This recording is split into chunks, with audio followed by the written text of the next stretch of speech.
Assalamualaikum Sobat Football United. Jadi di sebuah podcast ya, Andy Mitten, jurnalis senior dari The Athletic, salah satu jurnalis yang menurut gue fantastis. Gue ikuti betul informasi, pendapatnya, opininya, informasinya juga, mengatakan di sebuah podcast ya, ya kalian harus mengingat ini, bahwa ya ini bahkan bukan tim dari Michael Carrick.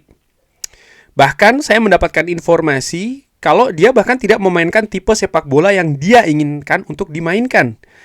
Dia hanya memainkan atau dia memanfaatkan atau dia memainkan pemain, dia menggunakan pemain yang bisa tampil terbaik di kapasitas mereka, di kemampuan mereka.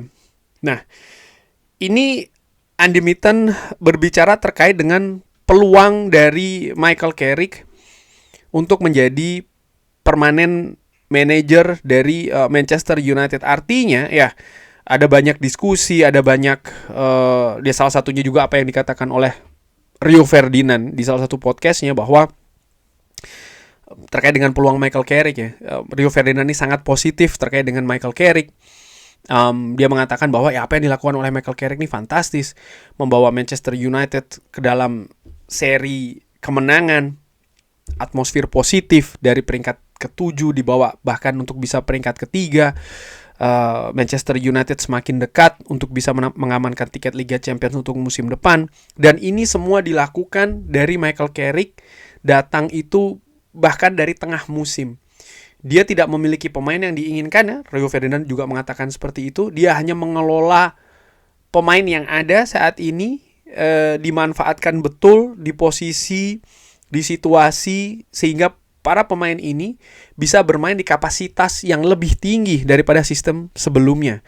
Nah, terkait dengan sistem sebelumnya, bahkan Andy Mitten tadi mengatakan ini bukan tipe sepak bola ataupun sistem sepak bola yang ingin Michael Carrick mainkan. Wow, tapi Manchester United sudah bisa seperti ini.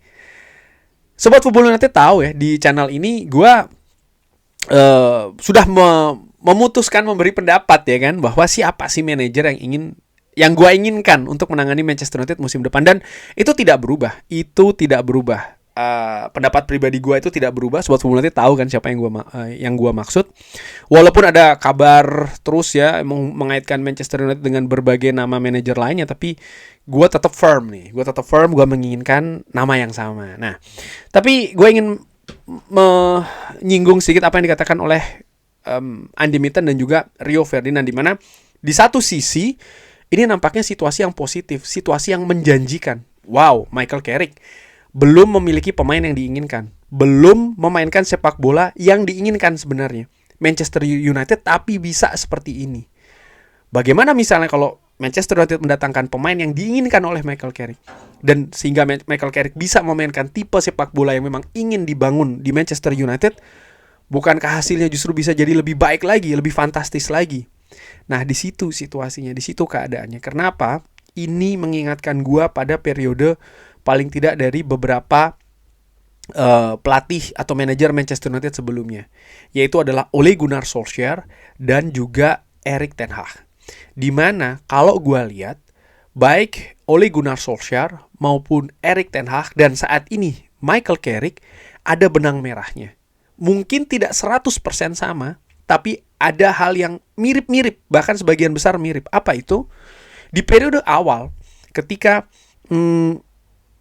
mereka ini datang ke Manchester United, mereka sama-sama berusaha untuk menyesuaikan dulu dengan situasi skuad yang ada. Jadi mereka memanfaatkan dalam tanda kutip ya, bagaimana individu-individu yang ada di skuad Manchester United untuk bisa bermain di kapasitas tertinggi menurut kemampuan bermain dari para pemain yang ada itu. Maksud gue adalah di mana posisi mereka bermain, karakter mereka bermain seperti apa, dan lain-lain. Itu yang dimanfaatkan dulu. Nah, selanjutnya ini bagian yang agak mengerikan menurut gue, dalam tanda kutip ya.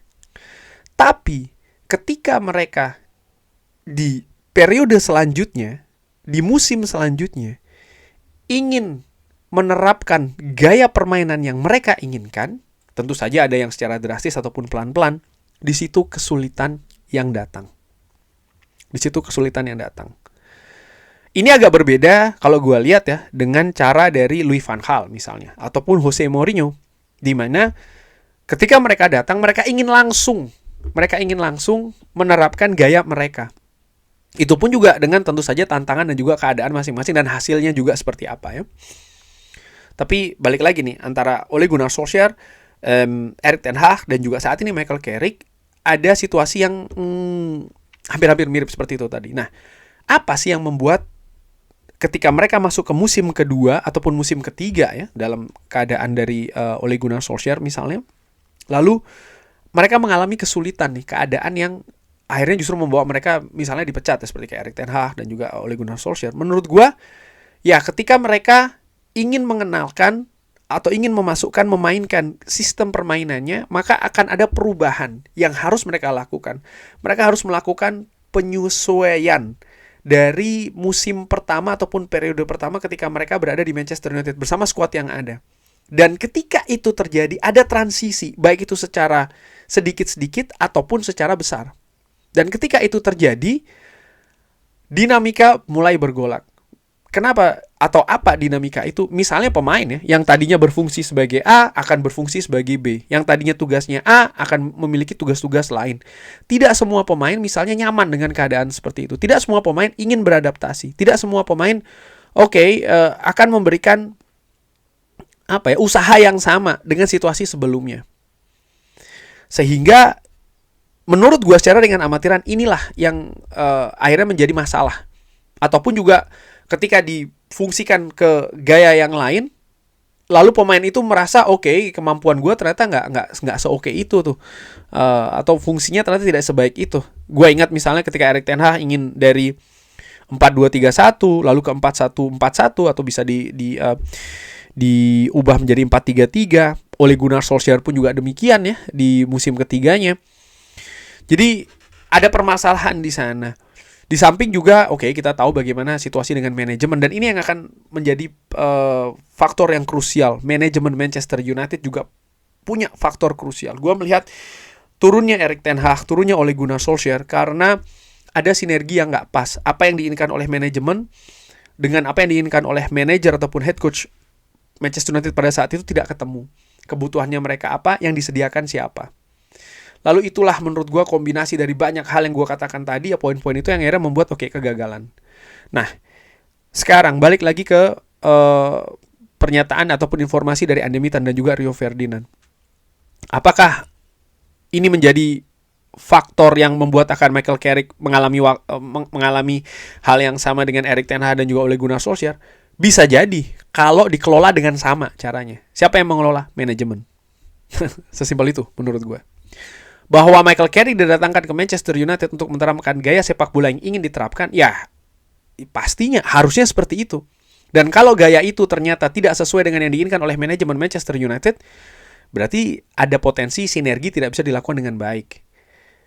Karena itulah gue katakan di awal bahwa peluang Michael Carrick untuk menjadi manajer permanen di Manchester United ini tidak hanya bergantung apa yang diraih musim ini saja, tapi juga bagaimana rencana ke depannya. Dan apa yang dikatakan oleh Andy Mitten maupun pendapat dari Rio Ferdinand menurut gue semakin menegaskan hal itu. Dan gue harapkan mereka bisa bersinergi ya. Jadi nanti pemain yang didatangkan di rekrutmen itu memang betul-betul atau ditransfer ya, itu betul-betul untuk menunjang gaya permainan yang ingin diterapkan oleh Michael Carrick. Pemain yang dilepas pun juga demikian menurut gue. Bagaimana manajemen bisa membantu meredam gejolak nantinya di dressing room. Bagaimana manajemen juga bisa menyediakan waktu yang bagus, pre-season yang pas, untuk supaya gaya permainan yang ingin dikembangkan oleh Michael Carrick, asumsi gue Michael Carrick yang menjadi manajer permanen dari Manchester United selanjutnya, ini bisa memiliki persiapan yang bagus. Contohnya, mendatangkan pemain yang memiliki peran penting di sistem permainan dari Michael Carrick nantinya ya, ini tidak di last minute. Sehingga pemain ini juga bisa beradaptasi dengan pre-season Manchester United. Ini penting menurut gue, karena kalau gue lihat ya, di periode sebelumnya, baik itu Ole Gunnar Solskjaer, Erik ten Hag, terutama di periode terakhir, ya manajemen Manchester United, mungkin mendatangkan pemain di jeda transfer, pemain yang punya berkualitas ya, tapi di waktu yang nggak pas menurut gue. Dan kalau kita melihat di musim panas tahun lalu bagaimana Mbeumo, Cunha datang di awal, salah satu pemain penting. Senne Lammens gue lupa ingat, tapi Šeško misalnya yang datang terakhir ya, dan kita lihat bagaimana Šeško juga memiliki masalah ya kan di adaptasi di awal-awal musim ini. Hal-hal seperti itu tuh bisa memiliki potensi untuk mengganggu implementasi dari sistem permainan yang sebenarnya diinginkan oleh Michael Carrick. Sehingga intinya kacamata bukan. Intinya adalah semua pihak harus bisa bersinergi dengan baik ya. Apa yang diinginkan oleh Michael Carrick, sistem permainan apa, filosofi seperti apa, kebutuhan apa yang dia butuh ya untuk support, bukan hanya pemain saja, tapi misalnya latihannya harus seperti apa, fasilitasnya seperti apa, dan banyak sekali hal-hal detail lainnya yang manajemen bisa berikan. Di sisi lain juga perencanaan yang ingin dilakukan oleh manajemen juga harus dibicarakan dengan Michael Carrick. Apakah ini juga sesuai dengan rencananya, dan bagaimana mereka pihak pelatih dan juga manajemen ini bisa mencari solusi. Pihak pemain bagaimana ya, penting juga untuk dilibatkan. Oleh karena itulah kapten misalnya Bruno Fernandes ini juga harus punya kemampuan, dan gue yakin sebenarnya dia punya kemampuan untuk melakukan komunikasi dengan manajemen, dengan head coach, sehingga dari situ, nah ini agak sedikit keluar ya mungkin dari topik pembahasan. Nah kita bisa lihat bagaimana Michael Carrick ini sebenarnya sudah memiliki modal, karena dia sudah pernah bekerja sama atau sedang bekerja sama saat ini dengan manajemen Manchester United dan juga dengan sang kapten ya kan, sebagai perwakilan dari skuad Manchester United. Jadi ada beberapa modal yang sebenarnya sudah dimiliki oleh Michael Carrick, tapi itu saja tidak cukup. Harus dikelola, harus diatur untuk musim depan. Sehingga ini untuk menutup apa yang dikatakan oleh Andy Mitten tadi dan juga oleh Rio Ferdinand bahwa ini belum skuadnya loh. Ini bahkan belum sistem permainannya. Itu bisa betul-betul membawa keadaan ketika sistemnya bisa dimainkan, ketika pemain yang diinginkan bisa didatangkan, Manchester United bisa lebih dari apa yang Manchester United dapatkan musim ini. Semoga demikian. Bagaimana menurut Sobat Football United? Seperti biasa silakan drop di kolom komen. Terima kasih sudah menyaksikan. Jangan lupa like, sholat, dan juga subscribe. Wassalamualaikum warahmatullahi wabarakatuh. Thank you.